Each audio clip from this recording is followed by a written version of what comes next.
حضرت سلیمان علیہ السلام کا دربار ہے. کس کا؟ حضرت، زور سے بولو. یہ اللہ کے پیغمبر ہے، نبی حضرت سلیمان علیہ السلام. حضرت سلیمان علیہ السلام کے پاس ہدہد نام کا ایک پرندہ آیا. آ کر حضرت سلیمان سے کہنے لگا کہ اے اللہ کے پیغمبر، ایک بڑی پاک دامن، عزت دار، عصمت والی خاتون ہے، ان کا نام ہے ملکہ سبا بلقیس. میں سمجھتا ہوں کہ اگر آپ ان کو اسلام کی دعوت دیں گے تو وہ مسلمان ہو جائے گی، داخل اسلام ہو جائے گی، کلمہ پڑھ کے وہ مسلمان ہو جائے گی. میری خواہش ہے کہ آپ ان کو اسلام کی دعوت دیں. ہدہد نے جب حضرت بلقیس کے بارے میں حضرت سلیمان کو تعارف کروایا تو حضرت سلیمان نے ایک لیٹر لکھا. لیٹر لکھ کر بلقیس کو کہا کہ آپ میرے دربار میں تشریف لائیں. بلقیس کو کہا کہ آپ ایک وحدہ لا شریک اور میرے پروردگار رب العالمین کو اور مجھ کو اللہ کا رسول قبول کریں. تو حضرت بلقیس نے وہ ساری لیٹر کی تفصیل پڑھی. پڑھنے کے بعد آپ نے پھر ایک خط لکھا حضرت سلیمان کو. لکھا کہ اگر آپ واقعی حق پر ہیں، آپ اللہ کے رسول ہیں، آپ ایک وحدہ لا شریک خدا کو مانتے ہیں، تو پھر آپ مجھے کوئی ایسی بات دکھا دے جس کو دیکھنے کے بعد مجھے یقین ہو جائے کہ واقعی آپ حق پر ہیں. تو حضرت سلیمان نے پھر جواباً لیٹر لکھا کہ آپ میرے دربار میں تشریف لائیے، میں آپ کو ضرور کوئی ایسی چیز دکھا دوں گا جس سے آپ کا دل مطمئن ہو جائے گا اور آپ اطمینان کے ساتھ اسلام کو قبول کر سکیں گی. حضرت سلیمان کا یہ لیٹر پڑھنے کے بعد حضرت بلقیس اپنے دربار سے نکلی حضرت سلیمان کے پاس آنے کے لیے. حضرت بلقیس ابھی مومن نہیں ہے، مسلمان نہیں ہے، اپنے دربار سے نکلی حضرت سلیمان کے پاس آنے کے لیے. تو اب ذرا سن لیجئے، حضرت بلقیس اور حضرت سلیمان کے درمیان میں کتنا فاصلہ ہے. وہ جو نکلی اپنے دربار سے اب حضرت سلیمان کے پاس آنے والی ہیں. مؤرخین لکھتے ہیں کہ اگر وہ دن بھر اونٹ پر، گھوڑے پر بیٹھ کر سفر کرتی اور رات میں آرام کر لیتی تو ان کے دربار سے حضرت سلیمان کے دربار کو آنے کے لیے انہیں 2 مہینے کا وقت لگتا. کیونکہ وہ دور پلین کا، ٹرین کا، کار کا دور نہیں تھا. اس دور میں اونٹوں پر کجاوے ڈال کر سواریاں کی جاتی تھی. رات ہوتی تو آرام کر لیتے، دن ہوتا تو سفر کرتے. کہتے ہیں کہ وہ وہاں سے سفر کرے گی اپنے خدام کے ساتھ، یہاں پہنچنے کے لیے ان کو 2 مہینے کا وقت لگے گا. کتنے؟ زور سے بولیے. تو اب وہ سفر کر کے نکلی، 2 مہینے کا سفر طے کرتے کرتے کرتے کرتے حضرت سلیمان کے دربار میں آ گئی، حضرت سلیمان کے علاقے میں آ گئی. اب بالکل یہ جو ہمارا جلسہ جہاں ختم ہو رہا ہے نا، بس حضرت بلقیس وہاں پر ہے، ادھر حضرت سلیمان کا دربار لگا ہوا ہے. وہاں سے یہاں آنے کے لیے کتنی دیر لگتی؟ 2 منٹ، 5 منٹ، 4 منٹ. حضرت سلیمان کو خبر ہوئی کہ اب حضرت بلقیس چند لمحوں میں آپ کے دربار میں داخل ہونے والی ہیں. تو حضرت بلقیس کے دربار میں آنے والی ہے تو حضرت سلیمان جو اپنی تخت شاہی پر بیٹھے ہوئے تھے، کیونکہ حضرت سلیمان کی حکومت پوری دنیا پر تھی، پوری دنیا پر حضرت سلیمان کا راج تھا، آپ کی سلطنت تھی. پورے جنات، انسان، حیوان، ساری اشیاء پر حضرت سلیمان کا سکہ چلتا تھا، دبدبا چلتا تھا.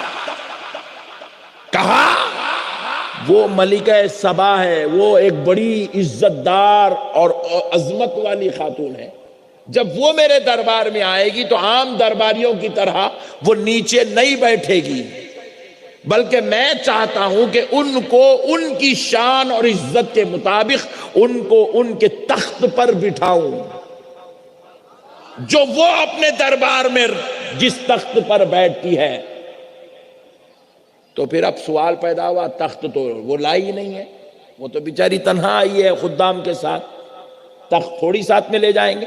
نقشبندی صاحب جلسہ کرنے جاتے تو اسٹیج تھوڑی ساتھ میں لے کے پھرتے ہیں. تو اب ان کو بٹھانا چاہتے حضرت سلیمان ان کے تخت پر. تو اب سنو قرآن بیان کرتا ہے, حضرت سلیمان نے اعلان کیا ہے کوئی میرے درباریوں میں. یہ سلیمان علیہ السلام کا وہ دربار ہے جس میں بڑے بڑے جنات بیٹھے ہوئے, جنات, بڑے بڑے علماء, صلحاء, بزرگ, اولیاء بیٹھے ہوئے, اور ایک عزت و شان عظمت والا دربار جس میں بادشاہ وقت حضرت سلیمان علیہ السلام بھی ہیں اور تمام ان کے اصحاب بیٹھے ہوئے, انسان و جن سب. حضرت سلیمان نے کہا ہے کوئی تم میں جو بلقیس میرے دربار میں آئے اس سے پہلے ان کا تخت جو ان کے دربار میں رکھا ہوا ہے وہ لے آ کر یہاں رکھ دے.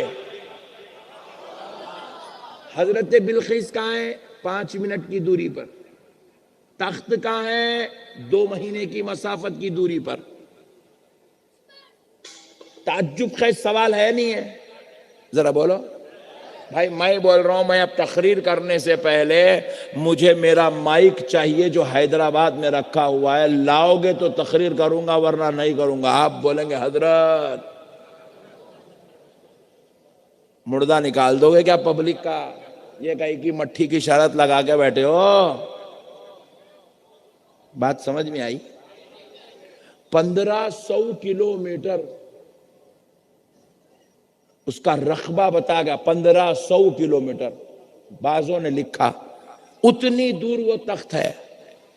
اور یاد چاہیے 900 میل کی دوری پر ہے وہ تخت. اور اب چاہیے 5 منٹ کے اندر جیسے ہی اعلان ہوا رب قرآن میں بیان کرتا ہے قال عفریت من الجن انا آتیک به قبل ان تقوم من مقامک وانی علیہ لقوی امین.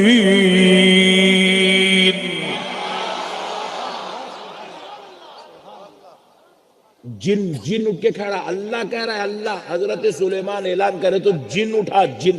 سبحان اللہ.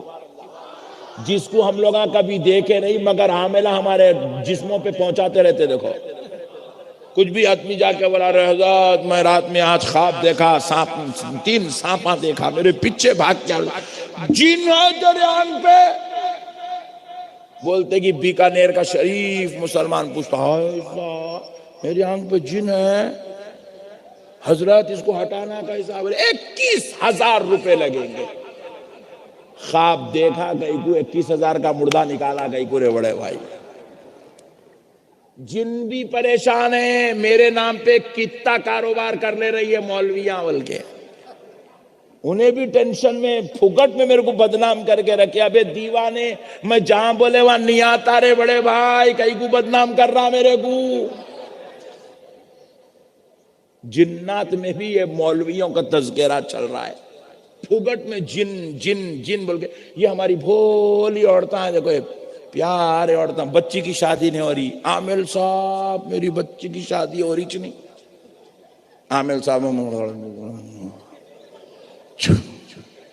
جن ہے بچی کے آنکھ پہ. ہاں ابے بچہ نہیں مل رہا وہی ٹینشن ہے. بولے تو جن کو لا کے کہاں سے ڈال رہا رے بڑے بھائی. عجیب و غریب مسئلے ہمارے پاس بھی. اتنا ہولا بنایا گیا سنیوں کو, اتنا ہولا بنایا گیا, اتنا ہولا بنایا گیا. خواب دیکھے تو مصیبت, سامنے بلی آ گئی تو مصیبت, ٹھوکر لگ گئی تو مصیبت, ایکسیڈنٹ ہو گیا تو مصیبت. آج ہی ہم لوگ آ رہے تھے, آتے آتے ہلو ایک دوسری گاڑی آ کے ہماری گاڑی کو ایسا پپی لے کے چلے گئی. ہاں اچھا وہ میں تھا بول کے خاموش بیٹھ گیا. ورنہ وہ چکن والے ہیں دیکھو بیچارے. ارے انہوں تو پہلے ڈرے ہوئے آدمی ہیں. انہوں زکات نکال, تیری گاڑی کے اوپر جنات کا اثر ہو گیا, اس لیے تو گاڑیاں ٹکرا دیے, جنات کی بحث تھی. وہ انہوں چکن کے پیسے جتنے آج کمایا پورے نقشبندی صاحب کو دے دیتا تھا. پھگٹ میں تقریر سے پہلے ایک نذرانہ توڑ لیتا تھا میں, مگر اچھا ہوا شریف آدمی ہو بلکہ کچھ بھی نہیں کرا.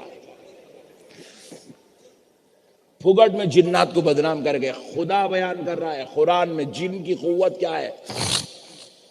قال عفريت من الجن يناديك به قبل أن تقوم من مقامك وإني عليه جگہ پہ اٹھنے سے پہلے وہ تخت دربار بلقیس سے لا کر آپ کے سامنے رکھ دوں گا.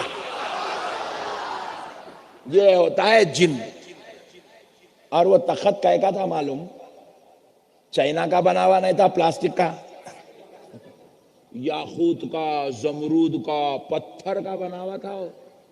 اپن یہ لکڑی کی بنی ہوئی ایک ٹیبل نہیں اٹھا سکتے جس پہ بیٹھے ہوئے, یہ ایک کرسی نہیں اٹھا سکتے اپن. انہیں کیا بول رہا, پورا پتھر کا بنا ہوا, یاقوت و زمرود کا بنا ہوا تخت پورا اٹھا کے لا کے سامنے رکھ دیتا ہوں بول رہا. مگر شرط کیا رکھا؟ قبل ان تقوم من مقامک, آپ کے جگہ پہ اٹھنے سے پہلے. میں بولا صاحب ذرا ایک گلاس پانی پلاؤ. آپ ٹینشن مت لو حضرت, آپ کے جگہ پہ اٹھنے سے پہلے پلا دیتا ہوں بول رہے. تو مطلب میں میری جگہ پہ سے کب اٹھتا ہوں؟ اب بیٹھ گیا تو پوری تقریر ختم کر کے چھوٹتا ہوں, بیچ بیچ میں اٹھتا ہوں کیا؟ بولو نا جی, تقریر ختم کر کے اٹھتا ہوں. حضرت سلیمان علیہ السلام کا بھی معمول یہی تھا. صبح جا کر جب اپنی مسند شاہانہ پر بیٹھ جاتے تھے تو شام میں اٹھتے تھے. کب اٹھتے تھے؟ شام میں. تو نے کیا شرط لگا؟ آپ کے جگہ پہ اٹھنے سے پہلے والا. یعنی کہ جب آپ شام میں اٹھیں گے, یعنی کہ جو ابھی 2-4 گھنٹے آپ کے اٹھنے میں باقی ہے, ان 2-4 گھنٹوں سے پہلے آپ کو لا کے دے دوں گا. حضرت سلیمان بولے انہوں یہاں بالکل سامنے ہیں, اب لمحوں میں دربار میں داخل ہونے والے, تم شام تک کی بات کر رہے, بیٹھ جاؤ بول کے جن کو بٹھا دیے. پھر اس کے بعد بولے ہے اور کوئی جو حضرت بلقیس کے دربار میں آنے سے پہلے وہ تخت لیا کر دے؟ تو اللہ کی قسم مومنوں سنو, میں کسی مولوی یا ملا کے گھر کی بات نہیں کر رہا ہوں, قرآن نے جو عقیدہ دیا وہ بیان کر رہا ہوں. اللہ کے پیغمبر نے جب پوچھا ہے کوئی تم میں کوئی اور جو اس سے پہلے لا کر دے کہ وہ اپنے دربار میں آئے, اس سے پہلے ان کا تخت یا موجود ہو, تو حضرت آصف بن برخیہ نام کے ایک ولی اللہ کھڑے ہو گئے. اللہ کے ولی, صالح, متقی, پرہیزگار, عابد, زاہد, جن کے بارے میں خدا قرآن پاک میں یوں کہتا ہے قال الذی عنده علم من الكتاب انا آتیک به قبل ان يرتد الیک طرفک.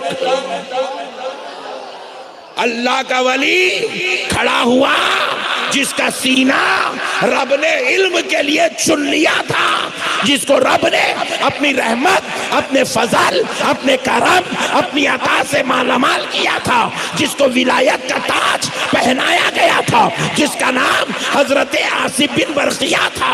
وہ کھڑے ہوئے اور کہنے لگے اے اللہ کے پیغمبر, آپ مجھے اجازت دو, میں وہ تخت جو 1500 کلومیٹر 900 میل کی دوری پر ہے, اس کو آپ کے آنکھ کے پلک جھپکنے سے پہلے لا کر دے دوں.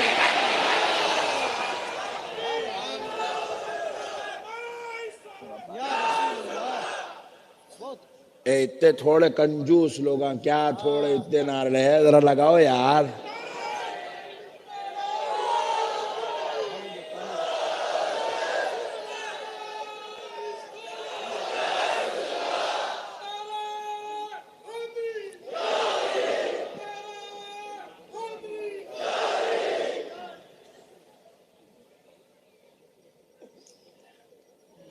بات سمجھ میں آئی دوستو؟ اب میرے کو آپ سمجھاؤ پلک جھپکنے کتنی دیر لگتی؟ بولو بھائی، بولو نا۔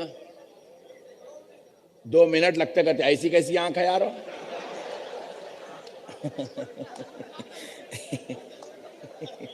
پلک جھپکنے 2 منٹ لگتے ہیں؟ اللہ رحم کری ایسی آنکھ والے کے اوپر، اللہ اس کی آنکھ کی بیماری کو دور کر دے۔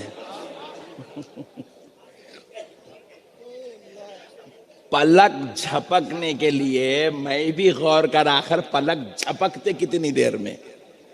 تو اپن لوگ بیچارے، اپنے مسلمانوں کو کیا ہونا، ہاتھ میں گٹکا،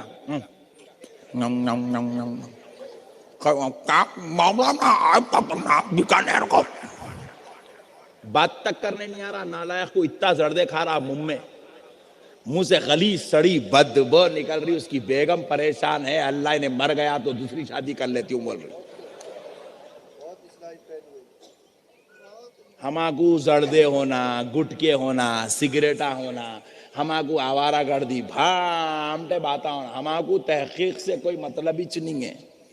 ریسرچ ہمارا شعبہ ہے ہی نہیں۔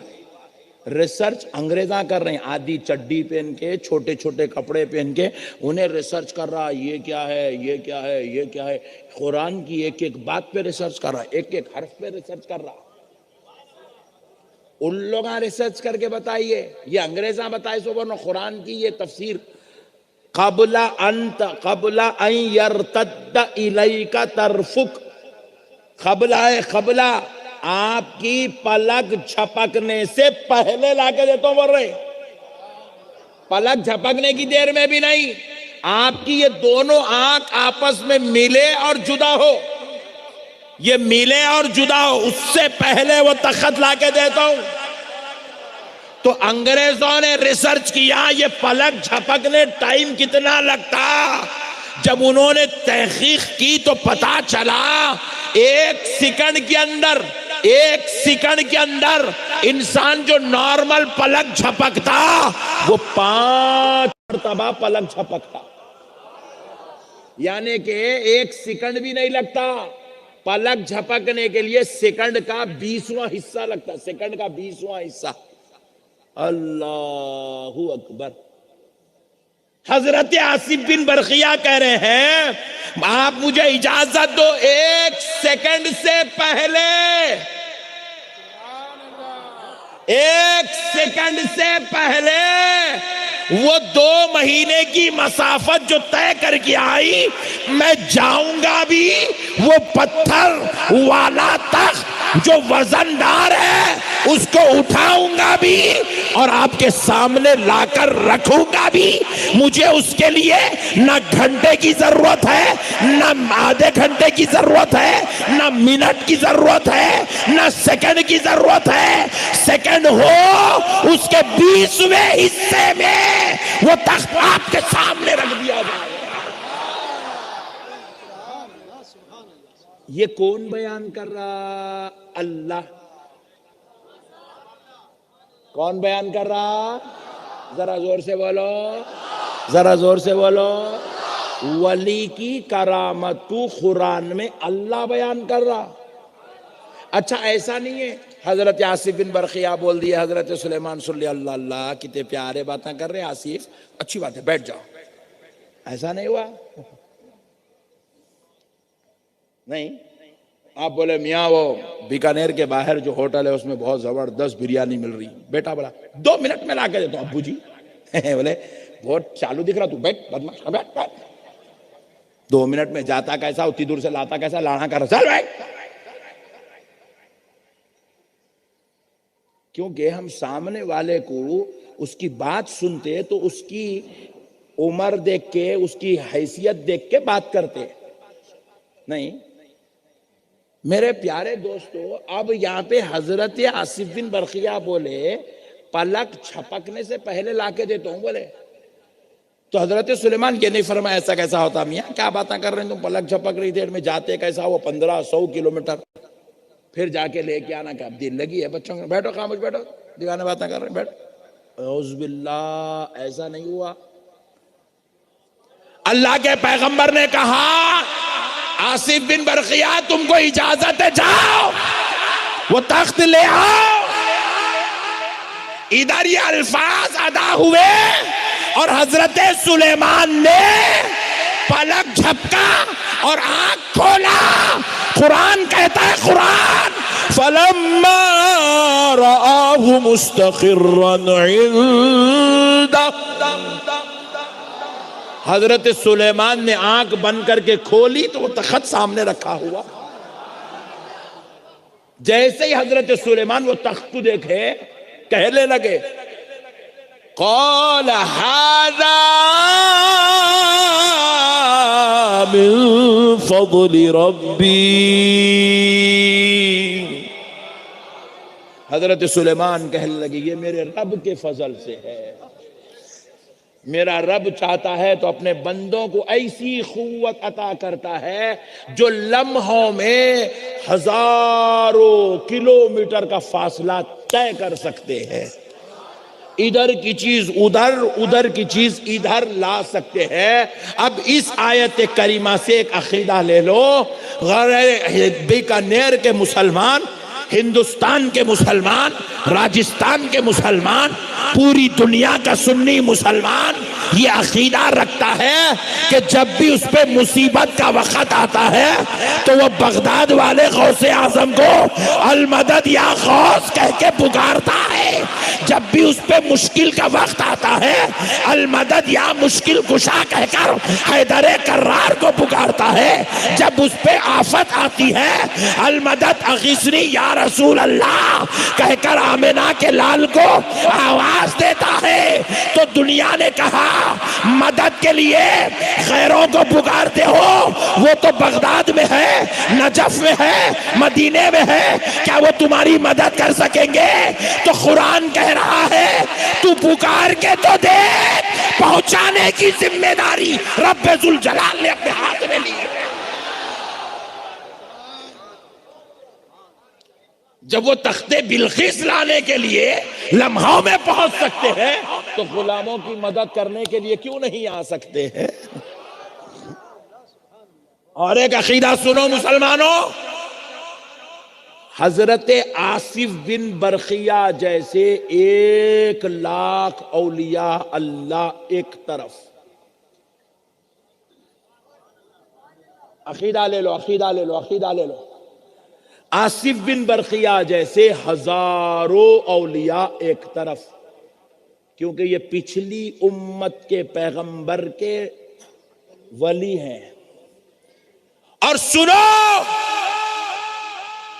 آصف بن برقیہ جیسے ہزاروں اولیاء ایک طرف، میرے آقا کی امت کا شیخ عبد القادر جیلانی ایک طرف، وہ ہزاروں مل کر بھی پیران پیر کا مقابلہ نہیں کر سکتے۔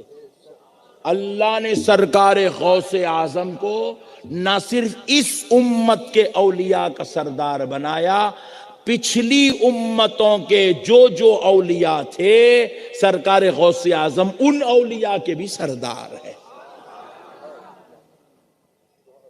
آپ غوث العالمین ہیں، غوث السماواتی والارض ہے۔ اللہ نے ولیوں میں سب سے بلند و بالا، عزت و عظمت والا، شان و رفعت والا درجہ اللہ نے سرکار غوث العظم کو عطا فرمایا ہے۔ آپ کو معلوم ہے اللہ جب حضرت غوث پاک سے خطاب کرتا تھا، بات کرتا تھا، تو اللہ ہو کر حضرت غوث پاک کو غوث العظم کہہ کر خطاب فرماتا تھا۔ غوث پاک کو غوث اعظم یہ مولویوں ملاؤں کا دیا ہوا لقب نہیں ہے، یہ ان کے رب کا دیا ہوا لقب ہے۔ ایسی بڑی شان کے مالک کا نام پیران پیر ہے۔ میرے پیارے بھائیو، آپ امیجن تو کرو بھائی کیسا گئے ہوں گے، کیسا اٹھائے ہوں گے تخت، کیسا لائے ہوں گے۔ حضرت بلقیس دربار میں آئے تک ان کا تخت تیار ہے، ان کو وہ تخت پہ بٹھایا جا رہا ہے، انہوں پریشان ہے، بولے یہ آیا کہاں سے؟ بولے ہم نے کہا تھا نا کہ ہم آپ کو دکھا دیں گے، آپ تشریف لائیے۔ ہم آپ کو قدرت کا جلوہ دکھائیں گے. جب آپ آ رہی تھی ہمارا خیال ہوا کہ آپ کو بٹھائے، آپ تختے پہ بیٹھی تو حضرت بلقیس کلمہ پڑھ کے مومن ہو گئی، مسلمان ہو گئی.